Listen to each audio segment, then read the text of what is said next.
अस्सलाम वालेकुम, welcome to Shanaya news. उम्मीद करती हूँ कि आप सब खैरियत से होंगे।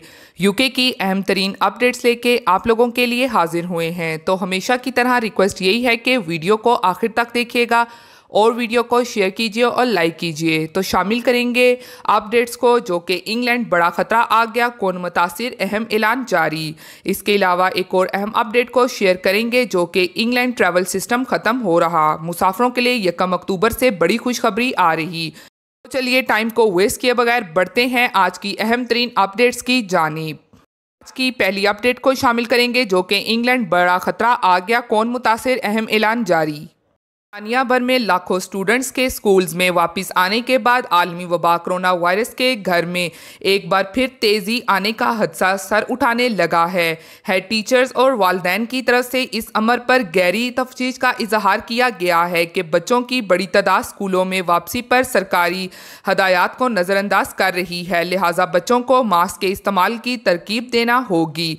बच्चों को कोरोना इन्फेक्शन से बचाने के लिए 12 से 15 साल तक की उम्र के बच्चों को वैक्सीन देने की तजावीज़ भी तवक्कात इख्तियार कर रही है। एक सर्वे में माहिरीन ने दावा किया है कि 5 में से 2 वालिदैन इसरार कर रहे हैं कि उनके बच्चे मास्क पहने। इसके बावजूद इंग्लैंड में चेहरे पर मास्क पहनने की सरकारी तौर पर अब कोई पाबंदी आयद नहीं है। काफ़ी ज़्यादा बच्चे लॉकडाउन के दौरान ऑनलाइन तालीमी सिलसिला जारी रखने के बावजूद मुख्तलिफ नताइज हासिल करने में नाकाम रहे हैं। कवानीन के मुताबिक अब किसी भी स्टूडेंट को इस वजह से तालीम से नहीं रोका जा सकता कि वो अपना चेहरा मास्क से ना डांपे, बल्कि लोग इस मामले पर अब आज़ाद हैं। लेकिन पेरेंट पिंक ऐप के 1300 से ज़ायद लोगों के ज़रिए होने वाले एक सर्वे में ये बात सामने आई है कि 23% वालिदैन अपने बच्चों को सेकेंडरी स्कूल में मास्क पहन कर भेजेंगे। 3/4 वालिदैन का कहना है कि वो अपने बच्चों के हर हफ्ते टेस्ट का मुतालबा करेंगे।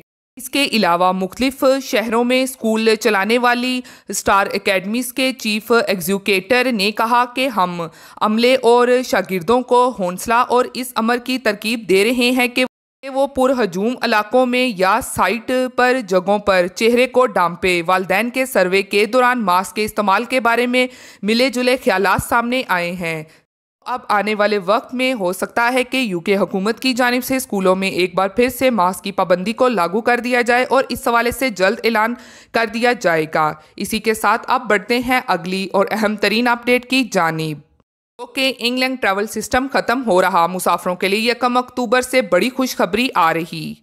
यूके की ज़बरदस्त अहम अपडेट को शामिल करेंगे, जो कि बड़ी खुशखबरी मिलने वाली है मुसाफिरों को। यूके हुकूमत अपने ट्रैफिक लाइट सिस्टम में बड़ी तब्दीली करने जा रही है, जिस पर अमल 1 अक्टूबर से शुरू हो जाएगा। तो वो क्या गुड न्यूज़ है, आज की इस वीडियो में डिटेल शेयर की जाएगी। तो इस न्यूज़ की तफसीलात के मुताबिक, जैसा कि जब से यूके हुकूमत ने अपना ट्रैफिक लाइट सिस्टम को मुतारिफ करवाया था, तब से बैरून मुल्क से आने और जाने वालों को काफ़ी मुश्किलात का सामना करना पड़ा। तो अब आखिरकार यूके हुकूमत की तरफ से वो बड़ी खुशखबरी मिलने जा रही है मुसाफिरों को, जिसका काफ़ी देर से यूके के मुसाफिरों को इंतज़ार था। तो अब यूके हुकूमत की जानिब से, जो कि इंडस्ट्रियल ज़राए के मुताबिक, यूके का ट्रैफिक लाइट ट्रैवल सिस्टम अगले माह से ख़त्म किया जा सकता है, यानी कि 1 अक्टूबर से यूके के ट्रैवल सिस्टम में बड़ी तब्दीली होने जा रही है, जिस पर अमल 1 अक्टूबर से शुरू हो जाएगा। ताहम BBC को बताया गया है कि नया निज़ाम वैक्सीन शुदा मुसाफिरों को ऐसे ममालिक में जाने की इजाज़त देगा जिसे वैक्सीनेशन की डोजेज़ मुकम्मल लग चुकी होंगी और साथ में करंतना की ज़रूरत नहीं होगी। हुकूमत ने ट्रैवल इंडस्ट्री के सीनियर रहनुमाओं से कहा है कि वो बैनुल-अक़वामी सफ़र के इर्द गिर्द एक नए निज़ाम के लिए तजावीज़ दें, जो कि अब मौजूदा ट्रैवल सिस्टम की लिस्ट की जगह लेगी। जबकि दूसरी जानिब ज़राए ने यह भी कहा कि जिन ममालिक का दौरा करना गैर महफूज है, इनके लिए सुर्ख फहरिस्त बाकी रहेगी। इसके अलावा PC एजेंसी के CEO, जो कि पूरी वबा के दौरान ट्रैवल इंडस्ट्री की अपडेट को शेयर करते रहे हैं, उन्होंने भी ट्वीट किया है कि तवक्का है कि यूके का ट्रैफिक लाइट सिस्टम 1 अक्टूबर तक ख़त्म हो जाएगा और आखिरकार एयरलाइंस और इससे वाबस्ता शोबों के लिए आसान निज़ाम और आसानी पैदा हो जाएगी। अब ये जो ट्रैवल सिस्टम था और ये जो तमाम पाबंदियां थी तो वो अब ख़त्म होने जा रही हैं 1 अक्टूबर से, जो कि तमाम मुसाफिरों के लिए काफ़ी बड़ी खुशखबरी आई है। इसके अलावा इस न्यूज़ की मुकम्मल डिटेल और तफसीलात आप लोग दिए गए लिंक में, जो कि डिस्क्रिप्शन में आपको मिल जाएगा, वहाँ से भी आप खुद से रीड कर सकेंगे। इसी के साथ एक और अहम अपडेट को आप लोगों के साथ शेयर करेंगे, जो कि वैक्सीन कोविड के तवील असरात के खिलाफ भी मौसर है। साइंसदानों ने दावा किया है कोरोना वायरस की वैक्सीन न सिर्फ कोविड-19 से मुतासिर होने बल्कि इसके बाद शदीद बीमारी से हिफाजत फराहम करती है। साइंसदानों का कहना है कि ये तवील अरसे तक कोविड की बीमारी के खिलाफ भी मौसर तहफ़्फ़ुज़ फराहम करती है।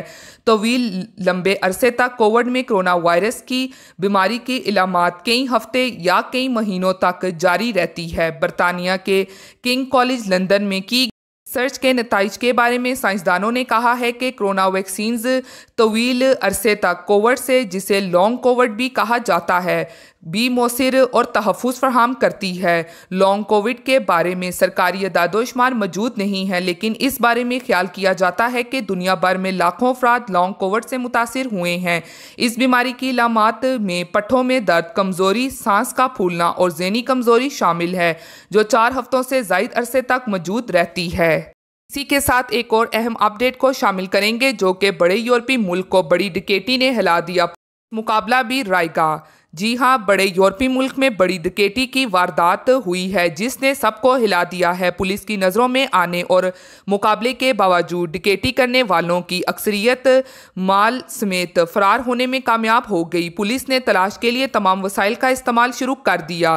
तफसीलात के मुताबिक बड़े यूरोपीय मुल्क फ्रांस के दारुल हुकूमत पेरिस में एक बड़ी डकैती हुई है, जिसमें डकैत 10 मिलियन यूरो पाकिस्तानी करेंसी में, जिसकी मालिकियत तकरीबन 2 अरब रुपए बनती है, की ज्वेलरी लूट के फरार हो गए हैं। पेरिस के मसरूफ़ और महंगे इलाके में ये बड़ी वारदात हुई है, जिसमें इटली के मसरूफ़ ज्वेलरी ब्राइट को निशाना बनाया गया है। हुकाम का कहना है कि 3 डाकू पेरिस के मरकजी हिस्से में होटल के करीब दोपहर के वक्त ज्वेलरी शॉप में दाखिल हुए और असले के जोर पर 10 मिलियन यूरो से ज़्यादा मालिकियत की ज्वेलरी लूट कर ही MW में वहां से फरार हो गए। इनके 4 दीगर साथी इन्हें 2 मोटरसाइकिलों पर कवर कर रहे थे। वारदात की इतला मिलते ही पेरिस पुलिस मुतहरिक होगी और जाए-ए-कायद से तकरीबन 2 किलोमीटर शॉपिंग मॉल के करीब पुलिस और डाकुओं का पहला आमना सामना हो गया, जहां फायरिंग के तबादले के बाद गाड़ी में सवार तीनों डाकुओं ने